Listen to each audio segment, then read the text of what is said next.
faire un petit test. Ça l'enregistre? Ça l'enregistre? Oui.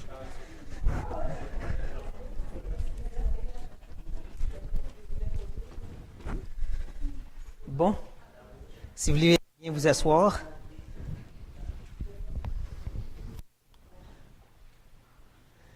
Donnez un petit peu de temps, puis après ça, on va commencer par la prière.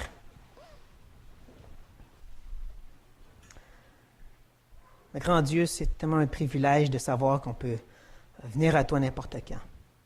De réaliser que par Christ, nous avons tellement une belle délivrance, un si grand salut. C'est ça qu'on va regarder justement ce matin, Seigneur, en partie. Et j'espère qu'on peut vraiment l'apprécier, ce si grand salut. Qu'on peut vraiment apprécier cette lettre, cette épître que tu as inspirée pour nous maintenant. Qu'on a tous les outils nécessaires pour pouvoir la comprendre, incluant l'Esprit qui nous illumine, qui nous aide à approfondir tes Écritures et par lesquelles on peut t'entendre parler encore. Parle-nous ce matin. Parle-nous, Seigneur, par ces écrits de Paul, par nous, par ton Esprit. Je te remercie, Seigneur, pour toutes ces choses qu'on a devant nous et l'opportunité que j'ai ici maintenant. Je me tourne vers toi dans ma faiblesse et je crie au secours.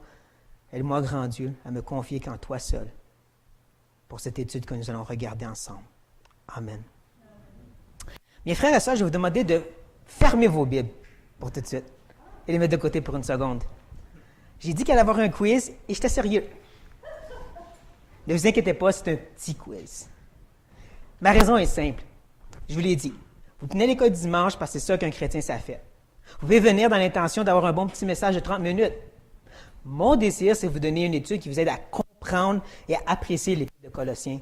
Car ensuite, par vous-même, vous pouvez la décortiquer et quand vous la lisez, vraiment l'apprécier. C'est pourquoi je vous donne un petit quiz. Ma première question est très simple. Quelle sorte de prière qui se retrouve dans les versets 12 à 14? Quelqu'un essaie de répondre ici? Oui. Oui, de la reconnaissance, une action de grâce. C'est ça qu'on retrouve. Maintenant, un peu plus difficile. Pourquoi Paul parle d'action de grâce? En deux mots, c'est quoi le thème, le motivateur, c'est quoi la raison de rendre grâce dans les versets 12 à 14? Oui, l'héritage du salut.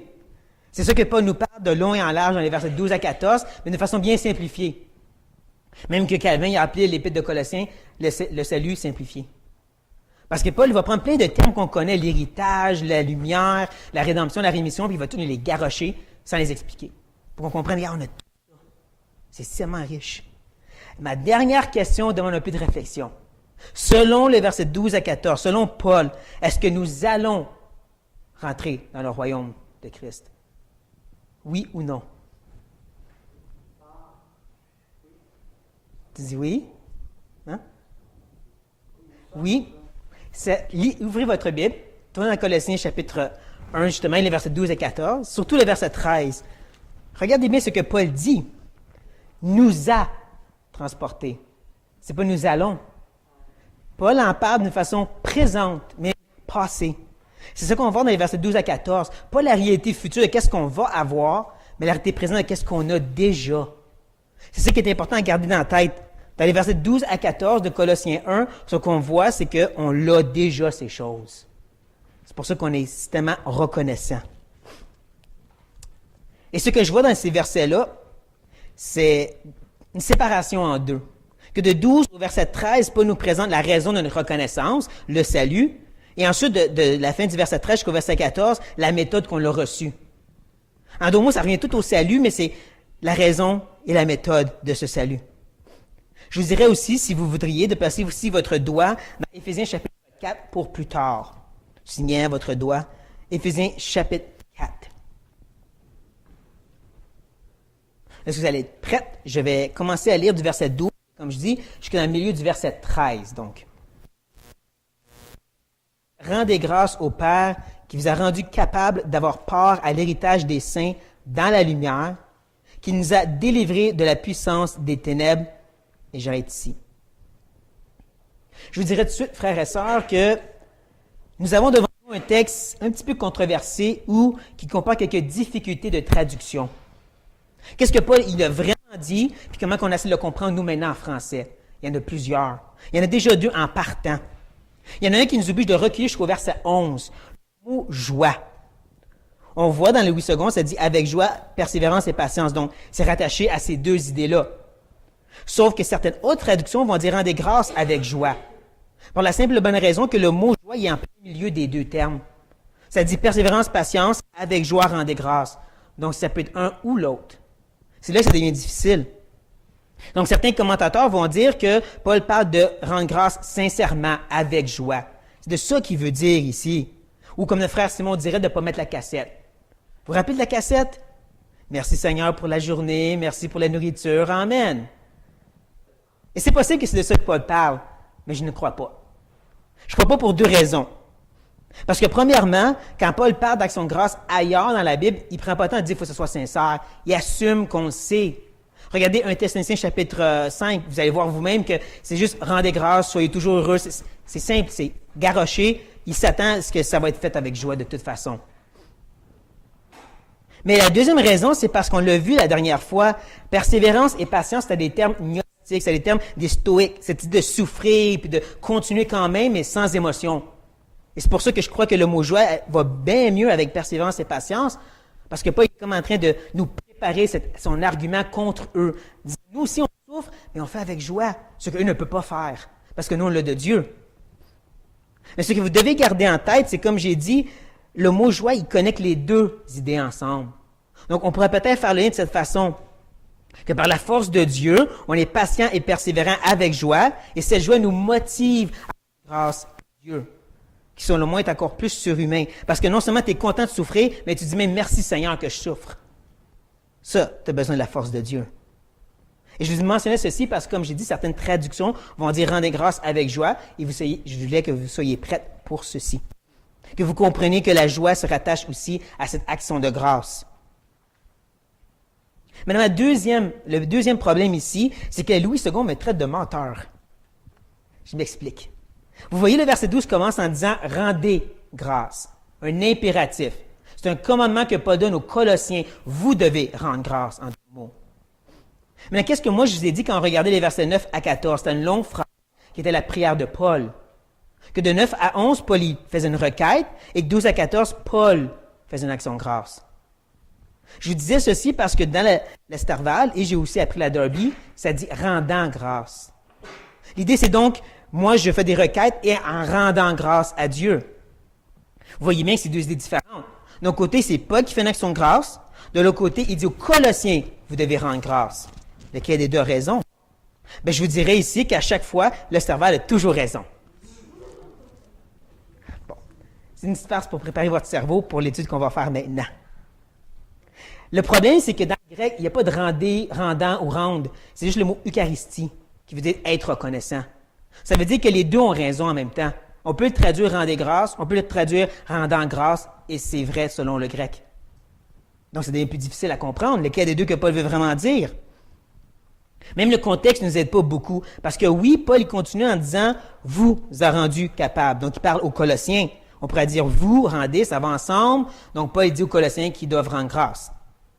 Sauf que quand on a vu l'action de grâce de Paul du verset 3 à 8, vous vous rappelez que pourquoi que Paul rend la grâce? Leur salut à eux. Donc, au verset 12, il est encore en train de rendre grâce pour leur salut à eux, c'est possible. Autant qu'il pourrait être en train de dire à eux de rendre grâce, qu'il pourrait être en train de dire « je suis reconnaissant que vous êtes sauvés ». Il l'a déjà fait. Donc, le contexte ne nous aide pas non plus, puis je vous dirais, les commentateurs aident vraiment pas. Parce que ceux qui ont des Bibles qui disent « rendez grâce » vont dire « Paul dit que les autres doivent rendre grâce ». Ceux qui ont des Bibles qui disent « rendant grâce », ils vont dire « Paul rend grâce ». Puis ça fait deux idées complètement différentes. Tu approches du texte complètement différemment, comparant les deux façons que tu veux commencer. Est-ce que c'est Paul qui loue Dieu pour leur salut, puis là, il nous montre comment c'est important de louer Dieu pour le salut des autres, ou Paul est en train de dire, on doit être reconnaissant pour notre salut? Lequel des deux est bon? Je dis tout ceci, vous comprenez que c'est mes réflexions ici que je vais vous donner. Apprendre et à laisser selon ce que vous voulez. Mais quand je regarde le verset 13 et 14, puisque je vois, nous a délivrés, nous transportés, nous avons la rédemption, je vois que Paul s'inclut maintenant. Il ne faisait pas ça dans les versets 3 à 8, mais là, il le fait. Il s'inclut dans cette idée d'être reconnaissant pour le salut. Et c'est pourquoi que je crois en partie que Paul utilise ce terme ambigu de Eucharistie pour dire « je rends grâce et vous devrez rendre grâce aussi ». Soyez mes imitateurs, en d'autres mots. Que Paul est en train de nous dire ici, autant qu'on devrait être reconnaissant pour notre salut, qu'on devrait regarder vers le salut des autres et dire, je suis content que tu es sauvé. De voir qu'est-ce que nous on a, puis de dire, c'est bien pour moi et c'est bien pour toi. C'est pourquoi je crois que Paul utilise un terme ambigu comme Eucharistie pour commencer le verset, pour nous montrer l'importance des deux. Est-ce que vous comprenez? Vous êtes sûr? C'est bon. Donc, pourquoi qu'on est reconnaissant? Bien, il commence en disant, parce qu'il nous a rendus capables, un terme qu'on va revenir dessus, d'avoir part à l'héritage des saints, comme on a mentionné tantôt. Ce petit terme « part à l'héritage », on devrait un peu le reconnaître si on connaît le grec. C'est parce que dans la Septante, la traduction de l'Ancien Testament en grec, elle s'est retrouvée lorsque Israël est rentré en terre promise. Ça veut dire tirer au sort pour avoir du territoire. Vous vous rappelez quand les tribus ont tiré au sort tout le grand pays de Canaan, puis chacun avait un héritage, un part. C'est ça que ça veut dire ici. C'est exactement le même terme que Paul a utilisé. Pour nous faire comprendre qu'un héritage, c'est pas des couronnes en or, c'est pas des trésors quelconques, c'est la place que Jésus nous a préparée. C'est la présence du Père, c'est d'aller au ciel. C'est de ça que Paul nous parle ici. Mais là, il nous dit qu'on est capable d'aller au ciel. Faites attention, il ne parle pas ici de la justification, cet acte légal. Parce que le mot « capable » il est particulier. Il veut dire d'être compétent ou qualifié. Ça parle de la personnalité de quelqu'un, donc. On parle de la sanctification. Je vais vous donner ici peut-être une image en parlant des citoyens des cieux. Je ne sais pas pour le Canada. Je sais qu'aux États-Unis, quand tu veux devenir un citoyen, il faut que tu passes un examen vraiment difficile sur l'histoire des États-Unis puis surtout leurs lois. Le but, c'est de démontrer que tu sais comment ça fonctionne puis tu vas vivre selon ces lois-là. Pas être en train de dire on a passé l'examen. On est déjà qualifié pour aller au ciel. On est déjà saint pour pouvoir rentrer dans la présence du Père. Et il dit vraiment nous a rendu ou vous a rendu. C'est déjà fait. En même temps qu'il nous montre que le salut, ce n'est pas juste la justification en Jésus-Christ, c'est aussi une sanctification. Né de nouveau, né d'en haut, régénéré, ça fait partie du salut. Mais en plus, il nous dit que c'est déjà le cas. Je ne sais pas pour vous, je regarde ma propre vie puis je me dis, je ne suis pas encore sanctifié, moi. Moi, je ne suis pas encore rendu capable de rentrer dans la présence d'un Dieu 3 fois saint. Comme je dis, je ne sais pas pour vous. Moi, ça m'arrête un moment. Et c'est quand on réalise l'idée que le salut, comme j'ai dit, c'est l'idée de naître de nouveau. Qu'en nous, il y a comme un Jésus qui a été mis en nous. Un Jésus qui est complet. On va le voir dans Colossiens, on a pleinement Christ qui habite en nous. Mais il n'a pas pris toute la place encore. C'est ça le fait. Il y a encore de la chair qu'il faut s'en débarrasser tranquillement, morceau par morceau, jusqu'à temps qu'il puisse ressortir comme un papillon puis se manifester. Donc c'est ça notre problème. Nous, on ne voit pas encore, mais Christ il est pleinement en nous. On est déjà des saints. On est déjà des citoyens. C'est ça qu'on voit dans les écrits de Paul. Il se met beaucoup plus l'emphase sur le fait qu'on est déjà citoyens des cieux, déjà sanctifiés, déjà dans la présence du Père. La chair est déjà crucifiée. C'est des faits accomplis que nous, on ne voit pas encore, mais qu'un jour va être manifesté. Et ça, comme il dit à la fin du verset 12, c'est dans la lumière qui fait deux choses dans ma tête. En premier, ça me mène dans 1 Jean chapitre 1. Où est-ce qu'on apprend que, bien sûr, le Père habite dans la lumière, donc on doit habiter dans la lumière. Et les 4 autres chapitres qui nous montrent ce que ça veut dire de vivre dans la lumière. À la base, c'est d'aimer les autres puis d'haïr les choses du monde, très simplement dit. Mais en même temps, lumière fait un contraste avec les ténèbres du verset 13, n'est-ce pas? Il nous montre qu'il n'y a pas de ligne grise ici, c'est ténèbres ou lumière. Nous, on est la lumière, eux autres, c'est les ténèbres. Et on a été délivrés, qui est un beau terme, parce que ça parle d'être secouru en étant rapproché de quelqu'un. C'est l'idée justement de Jésus comme une mère poule qui veut recueillir tout le monde sous son aile. Moi, je pense à l'image d'un champ de combat, où est-ce que tu es blessé, puis tu as peur de mourir, puis là, il y a quelqu'un, un héros qui vient, puis qui te ramasse dans ses bras. C'est le roi des rois. Tu es proche, tu entends les brigades autour de toi, ils disparaissent parce que tu entends juste son cœur battre. Parce que dans ses bras, tu es rapproché de lui, tu as été délivré de la puissance des ténèbres. Je ne pense pas qu'on a besoin de parler trop longtemps des ténèbres, on a une bonne idée à quoi ça ressemble. Moi, c'est le mot puissance. On trouve un nouveau mot, puissance, ici. C'est le mot exousa. Ce terme-là est très particulier. Il y a 2 significations à ce mot. Le premier, c'est que c'est une puissance qui est déléguée. Un peu comme un roi qui délègue un peu de son territoire à un duc ou une duchesse. Tu vas régner sur cette partie-là, mais selon mes règles. Tu ne vas pas te rebeller contre moi, sinon je t'enlève du trône puis je mets quelqu'un d'autre à ta place. Tu peux pas faire ce que tu veux. Satan a reçu cette puissance d'une façon déléguée de la part de Dieu.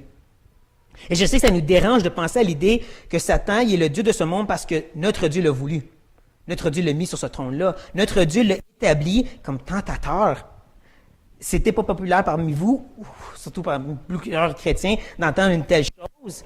Mais pour ma part, j'aime beaucoup plus cette idée-là que l'idée que Satan il a forcé la puissance, puis il a pris le contrôle du monde, puis Dieu n'a rien fait pour l'empêcher. L'idée que Satan peut faire ce qu'il veut avec l'Église, puis Dieu est impuissant pour l'empêcher. Et que le terme, comme je dis, exousia, nous parle d'une puissance qui est déléguée. Je te donne cette autorité-là. Tu dois faire ça, mais pas plus que ça. Tu dois agir de même, mais pas de même. Ce lion rugissant, il est contrôlé par la chaîne de notre grand Dieu. Mais en plus, le mot exousia veut aussi dire non une force active, mais passive. Une force d'autorité seulement. Vous rappelez que dunamis, ça parle vraiment d'une force qui est active, une puissance qui fait quelque chose. Mais ici, ça parle juste de l'autorité. Là, je ne dis pas que Satan n'a pas de puissance, je dis qu'ici, le mot parle du fait juste qu'il est en autorité, mais pas qu'il se force sur les gens. Oui. C'est ça que je suis en train de donner. Quand je parle de force passive, je veux dire du fait que, oui, Satan il est sur un beau gros trône pour dominer sur le monde, mais il ne force personne à faire le mal. Ils le font de leur propre volonté. Justement, c'est ça que je voulais vous montrer dans Éphésiens chapitre 4. Je vais commencer au verset 17. Voici donc ce que je dis et ce que je déclare dans le Seigneur. C'est que vous ne devez plus marcher comme les païens, qui marchent selon la vanité de leurs pensées. Ils ont l'intelligence obscurcie. Ils sont étrangers à la vie de Dieu, à cause de l'ignorance qui est en eux, à cause de l'endurcissement de leur cœur. Ayant perdu tout sentiment, ils se sont livrés à la dissolution pour commettre toute espèce d'impureté jointe à la cupidité. Et j'arrête ici. Ça a-tu l'air des gens qui sont forcés de faire le mal ou qui sont bien contents de suivre les penchants de leurs pensées? C'est ça la réalité. Pour donner l'image, pour revenir au Dieu qui a justement une certaine autorité, disons qu'il n'a pas le droit justement de punir les citoyens. Ça, c'est le roi seulement. Tu peux régner, tu peux faire de l'argent, mais tu n'as pas le droit de punir, tu n'as pas le droit de frapper, tu n'as pas le droit d'agir comme Pharaon qui pouvait maltraiter les Israélites. Ça, c'est une force active. Ça, c'est ce que exousia ne veut pas dire. Comme j'ai dit, Satan n'a pas le droit de se forcer sur les gens le font de bon gré. Et ça, c'est la même chose pour nous. Hein? Sachez-le, frères et sœurs, Satan ne vient pas jouer dans notre tête et nous forcer à faire des mauvaises choses. Oui, Satan peut-être ouvre la porte de la clôture et dit « Garde la boue ». Mais c'est nous autres qui sommes dedans. Il ne traîne pas avec une corde et une chaîne. On va dedans, on veut aller dedans, on roule dedans, on est bien content, puis on en sort avec un petit peu de tristesse et de dégoût. Moi, je sais comment j'étais avant d'être sauvé. J'étais bien content de pécher. Ça faisait du bien de faire ce plaisir-là, puis d'oublier ma souffrance. Jusqu'à temps que la lumière resplendit dans mon cœur, et là, j'ai commencé à être dégoûté de mon péché. Là, je ne voulais plus faire ces choses-là. Mais avant, j'étais bien content. Il n'y a personne qui m'a forcé à faire mon mal. Je le faisais de mon gré. Donc, voici ce que le mot veut dire ici. C'est la sorte de puissance que Satan il a. Elle est déléguée et elle n'est non active. Il ne se force pas sur les gens. Maintenant, on va voir qu'est-ce que nous, on a reçu, la méthode par laquelle on l'a reçu, en continuant dans le verset 13. Et il nous a transportés dans le royaume du Fils de son amour, en qui nous avons la rédemption, la rémission des péchés. Tantôt, j'utilisais justement une image de guerre et d'être sur un champ de bataille puis d'être secouru. Bien, on est encore dans un terme de guerre avec le mot transporter, sauf que là, c'est beaucoup plus violent.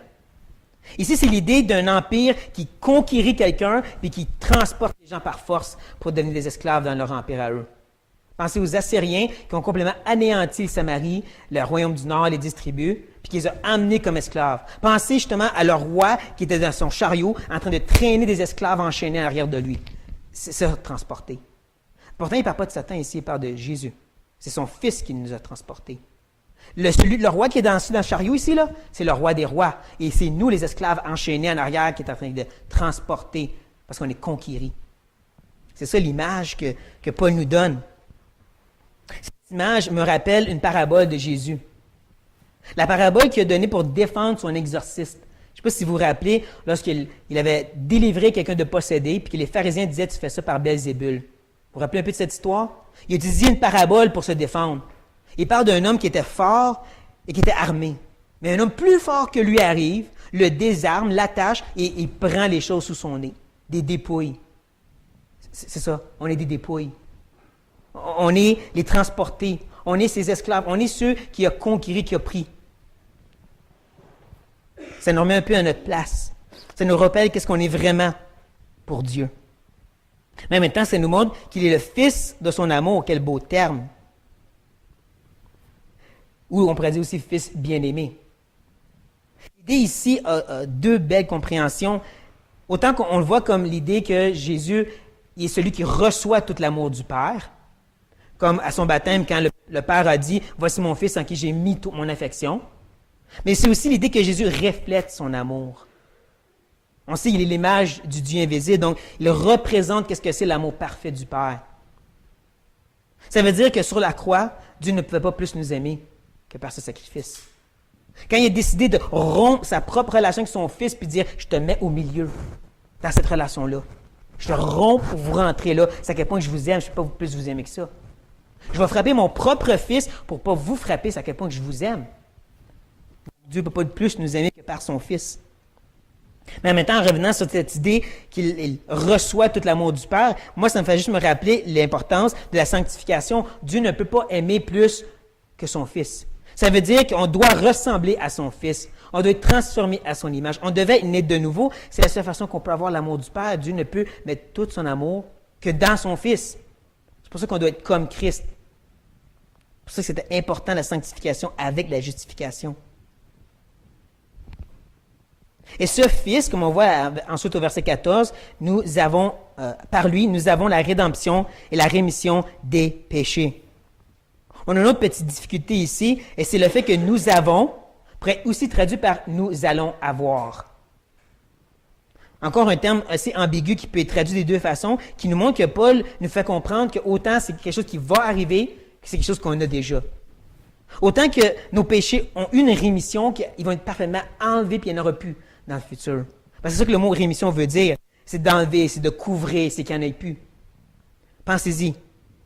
Dieu a choisi volontairement de ne plus jamais voir nos péchés, de les recouvrir du sang de Christ. Il a décidé qu'à chaque fois qu'il nous regarde, il voit juste Jésus-Christ. Mais ça veut dire même les péchés présents et futurs. Et c'est là qu'on a souvent la difficulté. Hein? Je comprends les péchés que j'ai déjà faits, mais là, que je viens juste de faire, il est tellement laid. Comment Dieu peut pas le voir? Et il y a quelque chose qui m'a vraiment aidé, et je ne sais pas si vous l'avez déjà entendu, mais combien de nos péchés étaient dans le futur quand Christ est mort sur la croix? Tous. Ça veut dire qu'à ce moment-là, Dieu a décidé, tous ces péchés-là qui vont être commis, je les ai déjà tout enlevés par le sang de Christ. Ça veut dire que quand j'en commets un maintenant, là, puis j'y mets dans la face de Dieu, puis je dis, gars, il est donc bien laid! Je suis en train de pécher en faisant ça parce que je dis, le sang de Christ, il n'a pas lavé cela. Je suis en train d'oublier la rémission de mes péchés. C'est difficile, mais il faut invoquer cette rémission. Il faut invoquer cette grâce, puis se rappeler, hey, ils sont tous lavés, ces péchés. Et en plus, nous avons la rédemption aussi. C'est un autre terme qui a deux significations. La première, ça parle d'un rachat ou d'une liberté. Ça parle de justement libérer un esclave. Donc, on est dans la procession du roi, on est entraîné comme des esclaves, et rendu dans son royaume, il défait les chaînes et il dit, t'es libre maintenant. C'est ça l'idée de la rédemption, délivrer. C'est un terme qui revient même de l'Ancien Testament, de ce proche parent qui pouvait payer ta dette et te délivrer de l'esclavage. Mais en plus, le terme parle de rançon. Et tristement, ma compréhension du rançon, ça vient des films. Vous savez, les films où est-ce que les enfants se font kidnapper, et donc les parents doivent payer une rançon pour avoir leurs enfants. Qu'est-ce qui leur appartient déjà? Parce que c'est ça l'idée de la rançon, c'est que tu payes pour avoir qu'est-ce qui est à toi. Ça veut dire que dans notre dos, il y avait une petite taille là, qui disait « propriété de Dieu », mais il a quand même payé pour nous avoir. Il faut juste faire attention jusqu'à quel point qu'on pousse l'idée de rançon, parce que certains, comme Origène, un de ces vieux chrétiens de l'autre fois, croyaient que la rançon était payée à Satan. Ça ne marche pas avec le texte qu'on vient juste de voir. Dieu nous a pris par force du royaume de Satan. L'idée, c'est juste qu'on comprenne que la rançon, c'est que Dieu a racheté ce qui était déjà à lui. Par droit de créateur, on lui appartient. Puis il a dû payer une autre fois par le sang de Christ pour qu'on lui appartienne encore. Pour vraiment comprendre l'ampleur de ceci, moi, je vais juste imaginer les gens à qui je parle quand je témoigne. Surtout des athées. Et je dis ça en guillemets parce qu'à date, je n'ai pas rencontré un vrai athée qui ne croyait pas en Dieu. J'ai rencontré beaucoup de gens qui croyaient en Dieu, mais qui croyaient qu'il n'y avait aucun compte à lui rendre. C'est ça que j'ai rencontré plus. Imaginez-vous l'idée, il m'a créé, mais je ne lui dois rien. Donc c'est comme si Dieu, il faut qu'il nous paye nous-mêmes pour nous racheter. C'est ça la situation qu'il y a eu devant nous.